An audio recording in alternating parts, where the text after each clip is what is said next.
Hi, and welcome back to episode 4 of Sassy Sweets and Drinks. I am your host, Jordan, and tonight I have two guests once again. I'm Tara. I'm Jordan's mom. I'm Susie. I'm Jordan's friend. We used to work together. Don't anymore, sadly. Tonight I will be making a lemon blueberry cake.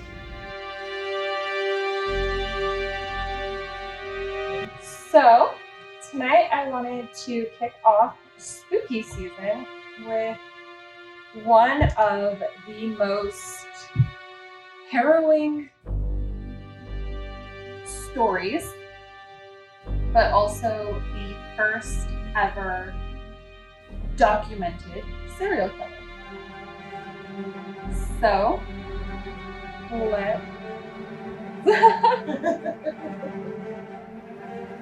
I mean, my hat says I'm the Slayer.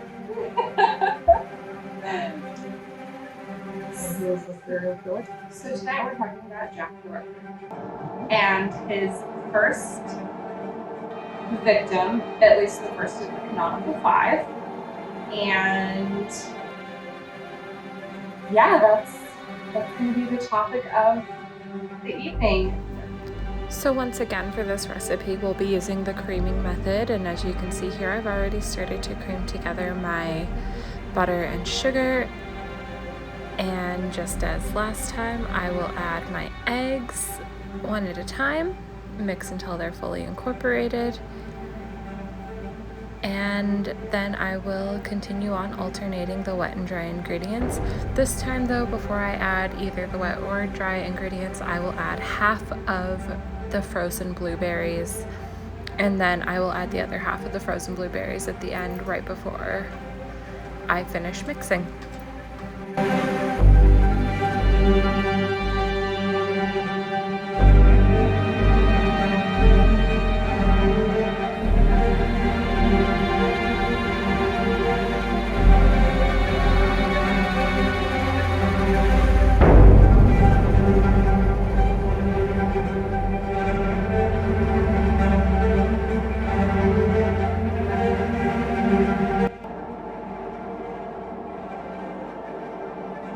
We're going to go back in time to August 31st of 1888.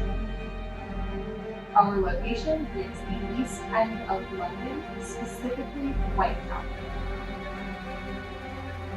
Mary Ann, known to her friends and family as Polly Nichols, was found in the very early hours of the morning by Charles Cross and another morning commuter, Robert Paul. She was found in a gateway in Foxborough. She was then, yes. How do you get Polly out of Mary Ann? No idea. Okay, cool. Sorry. So that's actually going to be kind of a common theme with all of the Ripper's victims, is they all have various aliases. But weren't they all prostitutes? They were all prostitutes. Sorry, I just saw the guy's practically sitting on you. So she was later identified by a good friend of hers. But before we get into her brutal murder, let's get into a little bit of her life, because I think with any kind of true crime, it's important to know who the victim was, because we already know who their killer was. We can't make her killer the all-important subject. Mm-hmm. Well, their killer's a monster, and that's really all that matters. Exactly. So, originally, she was Mary Ann Walker. She was born on August 26th of 1845 in London. She was actually born in not like a well-off family, but they weren't hurting from it. They lived comfortably. And I don't remember how many siblings she had. I know for sure she has a brother, and we'll actually talk about that later. So how old did that make her when she died? She was in her 40s. She was pretty young. I don't know, whatever. I think that's a pretty old prostitute. Mm-hmm. Yeah. I mean, yeah, that poor woman. She So that's another common theme with all of the victims is all except for the last victim, they're in their 30s, 40s, 50s. I think one of his victims was in her 50s. Because she was the oldest of the victims.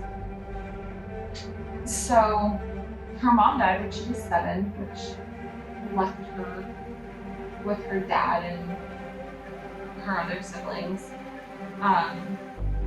In January of 1864, she met a man named William Nichols and they got married. They had 6 children total, but sadly, their firstborn died when he was 2. So, but that was really common back in the 1800s. Like, you had to pop out a lot of kids because they were all gonna die. Really unfortunate, but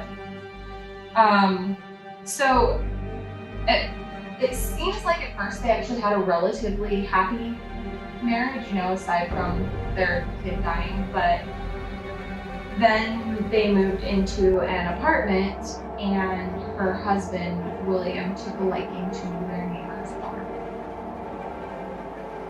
And was cheating on her and just being a general piece of garbage person. Which, between that and the stress and everything going on in their lives, she turned to gin. And the gin in 1888 is not the gin that we know now. You could literally strip the paint off of a bathtub with that gin. And they were drinking it by the pint. I don't even want to know what their organs were. Or their liver. My question is, did they still have a liver? With drinking essentially paint remover? It still had a liver, it just wouldn't look very pretty. So, with her drinking it and the fighting with William, they eventually separated. And he's a terrible person. He got custody of 4 of their children. Their oldest one had already moved out. He was old enough that he was out on his own. So he was cool. And the separation didn't really affect him. And by all accounts, he still stayed in contact with his mom. For at least for a while. So she loses her home, and he, shortly after Polly and William separated, he married his lover. And I don't remember her name, and her name really doesn't actually matter because she's also a terrible person. She was pretty much left no choice but to enter a workhouse called Lambeth Workhouse, and the workhouses were just absolutely horrendous places. You were given extremely hard labor, doing really tedious jobs. Like there was a job that was called like a rope picker, and it was literally picking apart knots from ropes that had come back from boats and ships. And like obviously those ropes are gonna be really tough, and with the salt from the sea, it's just gonna shred your fingers. There were also like other various jobs, like basically walking on a treadmill stair stepper type thing for like 16 to 18 hours a day just to keep mills going. Brutal. And you didn't get paid necessarily at these workhouses. You literally exchanged hard labor for a place to sleep. Okay. And maybe some food. None of that was guaranteed though. So, shitty places. She didn't stay long at that workhouse because of the shit conditions, and she turned to sex work, which that's common. No shame there. No. Sex work is hard. Work and is work. A lot of client interaction. Yeah. Customer service. Yeah. Quality assurance. There's no shame in it whatsoever. And even in other countries around this time, you could legally be a sex worker. Like, you could be a licensed sex worker. I think that was mostly Scotland and Ireland. But It'd be a lot safer for sex. So like, yeah, criminalize it. yeah. It wasn't a progressive thing, it was more of a control thing. They could at least control what they were doing and when they did it and how they did it, basically. So, progressive, but also oppressive, if that makes sense. Oppressive, yes. Well, and Exactly. if they legalized it, then women could just be their own employers too. Yeah, and that was the problem. Yeah, it was 1880s. You didn't want women to employ themselves, and they weren't given the tools in life that they needed to be successful women. So when William found out that she was working as a sex worker, he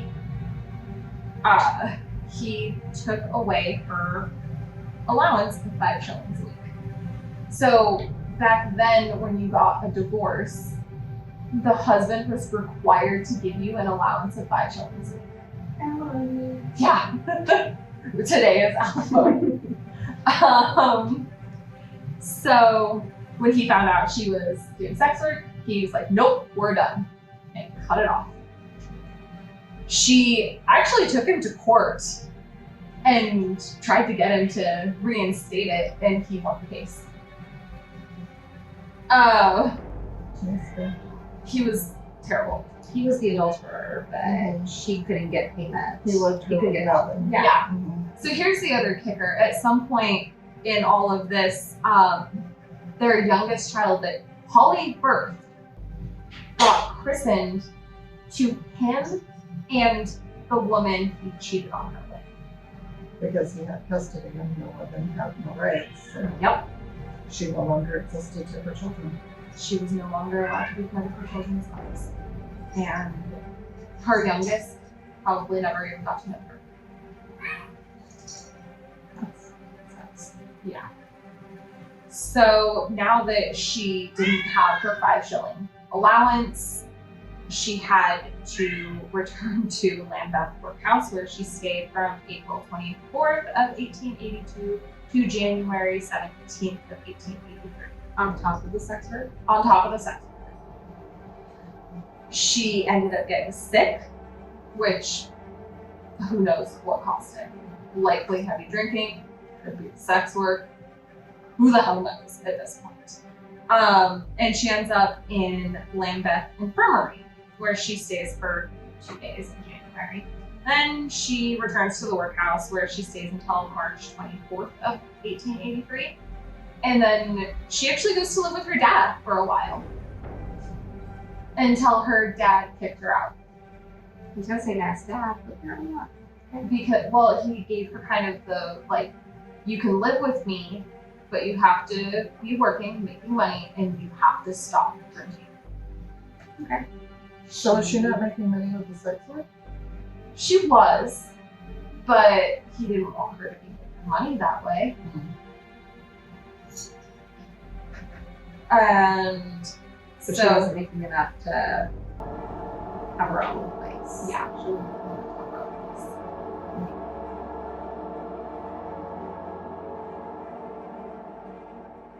She ends up back at Lambeth, where she remains until she meets a man named Thomas Stewart Duke. They were together for like 4 years. And I couldn't really find in my research why they separated. I think it again had to do with her drinking. But in that 4 years of their relationship, she had to attend her brother's funeral.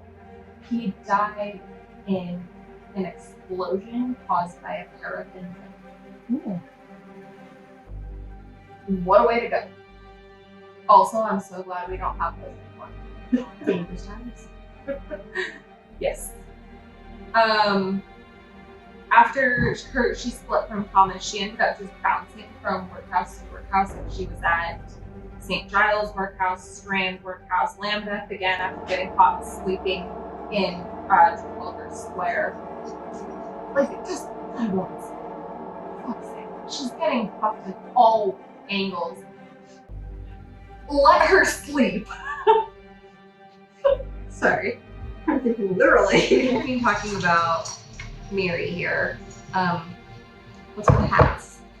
So we'll actually get to that. Okay. We'll get to that when we get a little bit further in, because it does actually kind of pertain For Holly. She ends up at Mitcham Workhouse and Holborn Infirmary. Holborn. I'm not really sure how that was pronounced. And then back to Lambeth. Yeah. Lambeth must have been desperate in taking back the people that they. Well, so the workhouses, they didn't give a fuck if you left or not because they knew you had nothing, so you were left no choice but to come back. So basically, you would walk out the door and they'd be like, "See you next week." Like they didn't care if you left. In the summer of 1888, she gets a job as a domestic servant. That's basically just in August, she ends up back at another workhouse where she is from August 1st to August 2nd. So she's there for 48 hours and then she quits.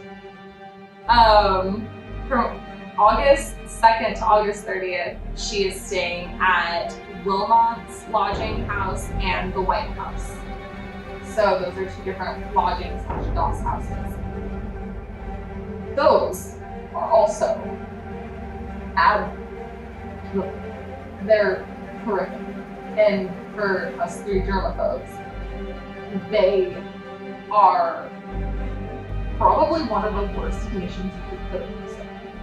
Like, I won't even give the beds a justification of a bed because they were more of a slab covered in fabric and hay of just human juices, bugs, whatever else came off of a person.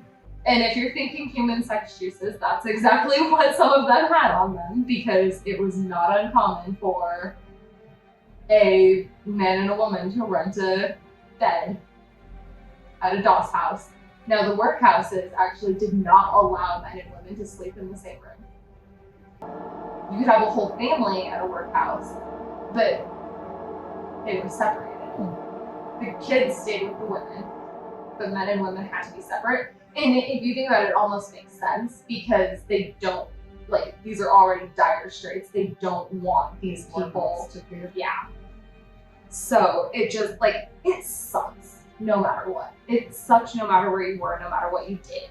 But now with these lodging and doss houses, if you couldn't afford one of the beds, you had more options.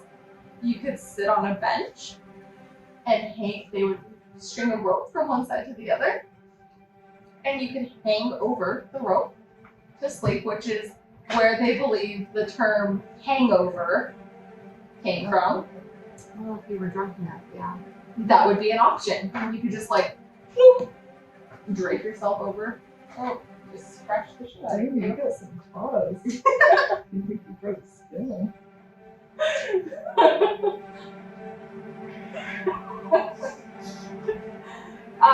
If you couldn't afford the rope bench, But I guess it'd keep you from baseball. that's true. If you couldn't afford that, you could sit on a bench, but not sleep. You just have to sit there awake all night. Or would they do wake you up if you want to? Yeah. They would wake you up and kick you out. And if you couldn't afford to sit on the bench awake all night, you could pay to stand against a wall. You had to pay to stand against a wall. You could lean against the wall. You could sleep, but you had to remain standing. Can you stand? Can you sleep standing up? I don't know. I'm not a medical person. I'm a historian. I mean, I think you can, but eventually, like, your muscles are gonna relax. Right? I mean, It I would be suppose very if restful you, sleep at yeah, all. It would be shitty sleep. if you had yourself wedged just right with your legs out, supporting, but eventually you're still gonna topple. Or buckle, yeah. I And mean, that's why you have the rope to keep you. wouldn't you Your strength. hyperextend your knees too, potentially standing like that? You would hyperextend your knees. I mean, either way, like standing up for Uncomfortable for sure. But I Yeah. mean, you're gonna pretty much, you're gonna just have all your blood pooling in your feet. Now, come morning,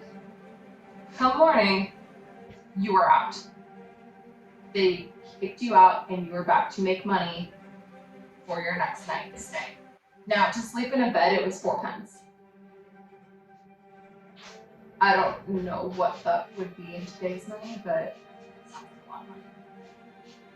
Especially when you have nothing. So, yeah, in the morning they were like, out, bye, go make your money. And that was shitty. So now back to Polly. Polly was in a vicious cycle of she would make her money and immediately spend it on drink. Make her money again and go right back to the bar. And now one of the bars that these women, and all 5 of the canonical 5 have been or were seen at the bar, is the 10 Bells. It is still standing today and you can still go. I'm so jealous. I hear it's hella haunted. I was not informed of that. So I heard that the 10 Bells is allegedly haunted by all 5 of the Ripper victims. Which lends to the theory that they knew each other, even though there is no historical evidence that says that they knew each other in any way, but there's also no historical evidence that says that they didn't know each other. They all lived in the East End of London and they all frequented the 10 Bells. Did they, was this all during the same period? So the time that we're actually talking about was called the Autumn of Terror. Okay. 1888, August to November, in East End of London. By that logic, you would think that they would have known who Jack the Ripper was. They did. I think that means that that's where he saw his prey. And that's another leading theory, is they knew, which is why the person I think did it. Right. It just makes sense. Yeah. It just makes sense. So with her vicious cycle of make her money, spend it on booze, she had nothing. Holly had nothing except for addiction, some clothes, and sex work. No problem with that situation. Even though that was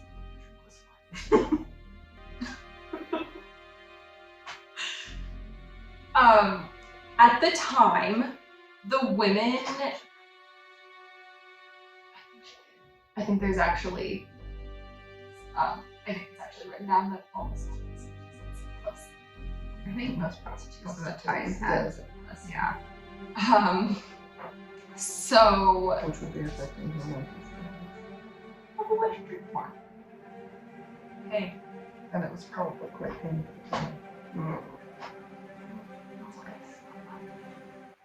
Well, it gets in the blood and it causes brain issues. Oh no. See, I'm a historian, I'm not medical.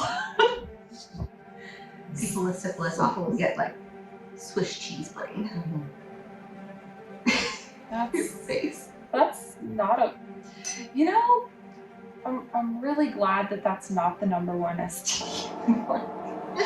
Regardless of what my 10th grade biology teacher tried to tell us. Oh god. Oh, what a time. What a time. It just makes me think of Mean Girls. You will get an STD and you will die. You will get an STD, and you will get pregnant, and you will die. Yeah, but that's not too far off, at least not for 1888. But no, definitely not. So At the time, she would have been known as an unfortunate, which is literally a woman who fell on hard times and without welfare. To help them, they were unfortunate and they were left no other choice than to turn to sex work. I mean, if she was an addict, and she probably did have some mental health issues which were unrecognized in that time, it's no wonder she lost custody of the children. I mean, her Not addiction, excusing it because her husband should Yeah. have supported Yeah. her. He clearly didn't. her husband was garbage, and when we get to her after death thing, his two quotes, like, I want to push on her.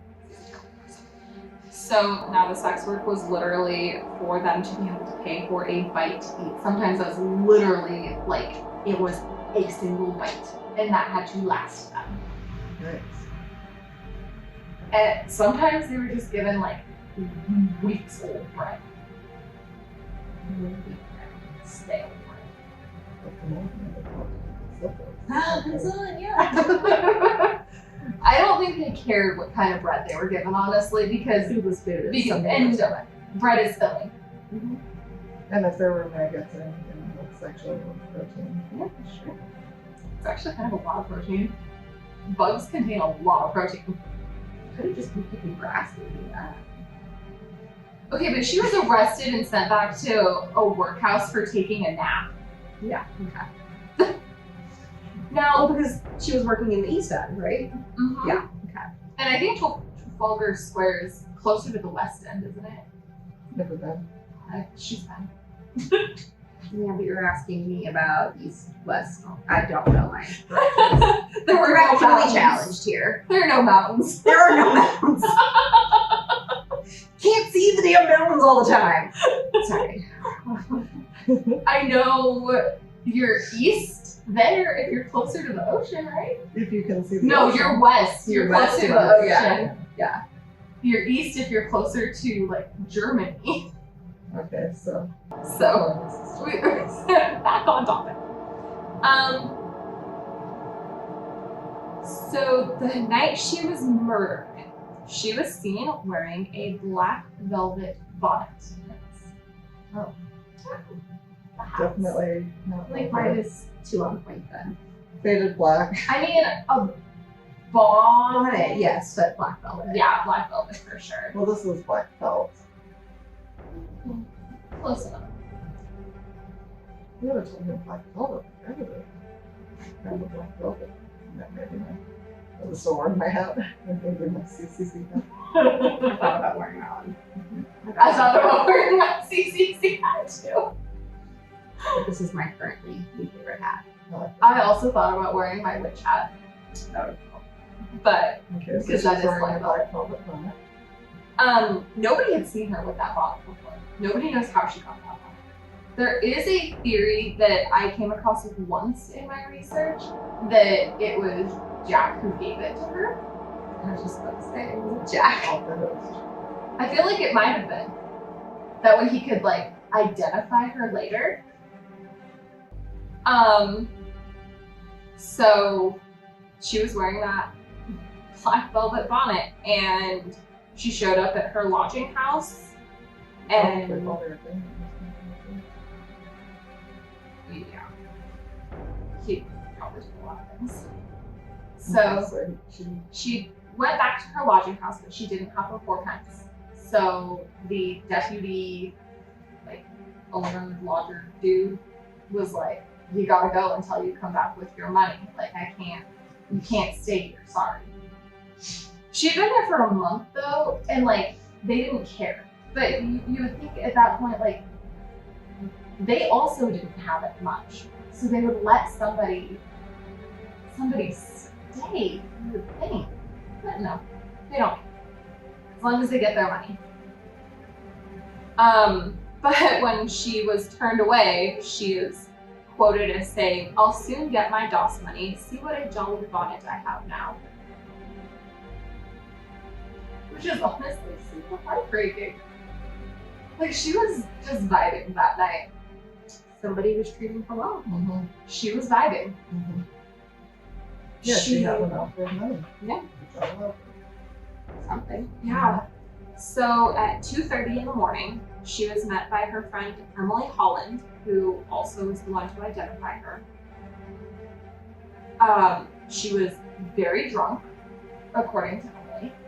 And Emily actually tried to talk her into returning to the Doss house with her, even offering to pay for her to stay that night. And Polly refused and said she had already made her lodging money 3 times over and she would soon make it again, that she had already spent it. So she was off to go make some more. She never made it back to the lodging house. The last thing she told Emily was, "I'll see you there later," and she never made it back. So now keep in mind, she was seen alive at 2:30 a.m. At 3:45 a.m., her body was found in almost a suggestive position, like her knees were up and slightly apart, and her dress was hitched up over her legs. She was found by Charles Cross, originally by himself, and then a few moments later, Robert Paul walked up and he was like, "Hey, like I found this, I happened across her." They both say that they think they saw her chest move, but when she was like warm to touch, except her hands were frozen, basically. They pulled her skirt down because they were like, "Let's give her some dignity." Again, my theory, I think that was just a cover-up. But we'll talk about that in probably episode 5.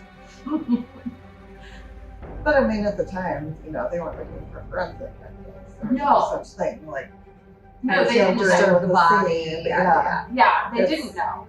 Like, They didn't even know she was dead, probably. well, Robert Hall actually suggested to Charles Cross, like, "Why don't we prop her up in case she is alive? Like, let's get some airflow."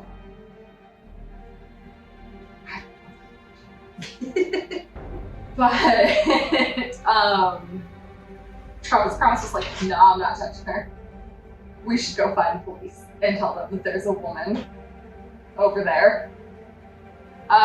When they did find the police, they told him, like, "There's a woman over there. She's probably dead." So 45 minutes later, the police came and they popped her in an ambulance. Before they got there, though, the police constable that found her, or that saw her, noticed that her neck had been cut so deeply that it was all the way down to her spine.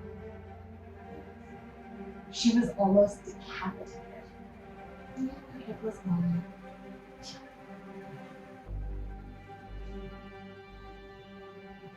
So once she was loaded into the ambulance, which an ambulance back then was just a wooden hand cart. Yeah. Like big Monty Python, bring out your dead. That's what it was. She was taken to what did I say? Whitechapel Workhouse Infirmary. And it was there that Inspector Sprawlting had discovered that she had a deep gash from all the way down her abdomen, and she had been disemboweled. So, and I don't remember if she was one of the ones that had her uterus taken or not. I was gonna say, did she have any organs taken? I don't think she did. I think it was after exploratory. Yeah.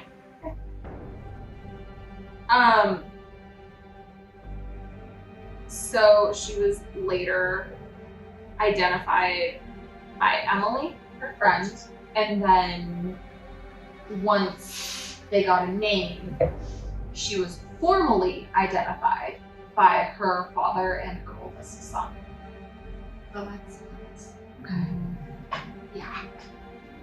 An hour after her father and oldest son formally identified her, William, the garbage ex-husband, showed up, and it is actually noted and documented that he looked